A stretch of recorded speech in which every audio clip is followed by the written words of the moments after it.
தமிழ்நாடு அரசு ஊழியர்களுக்கு 3% அகவிலைப்படி உயர்வு அறிவிக்கப்பட்டு உள்ளது. இதற்கான அறிவிப்பை முதலமைச்சர் மு.க. ஸ்டாலின் வெளியிட்டு உள்ளார். தமிழ்நாடு அரசு ஊழியர்களுக்கு 3% அகவிலைப்படி உயர்த்தி வழங்கப்படும் என முதலமைச்சர் மு.க. ஸ்டாலின் அறிவித்துள்ளார். இந்த அகவிலைப்படி உயர்வால் சுமார் 16 லட்சம் அரசு அலுவலர்கள், ஆசிரியர்கள், ஓய்வூதியதாரர்கள் பயன்பெறுவர். இந்த அகவிலைப்படி உயர்வு கடந்த ஜூலை மாதம் 1ஆம் தேதி முதல் முன்தேதியிட்டு வழங்கப்படும் என்றும் அறிவிக்கப்பட்டு உள்ளது. இதன் மூலம் அரசு ஊழியர்களுக்கான அகவிலைப்படி 55%இலிருந்து 58% அதிகரிக்கப்பட்டுள்ளது.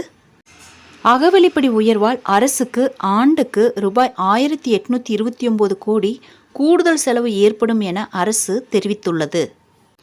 நண்பர்களே, தமிழக அரசு செய்திகளை உடனுக்குடன் தெரிந்து கொள்ள என்னுடைய ஜெனிடா சர்ச் சேனலை சப்ஸ்கிரைப் பண்ணுங்கள். நன்றி, வணக்கம்.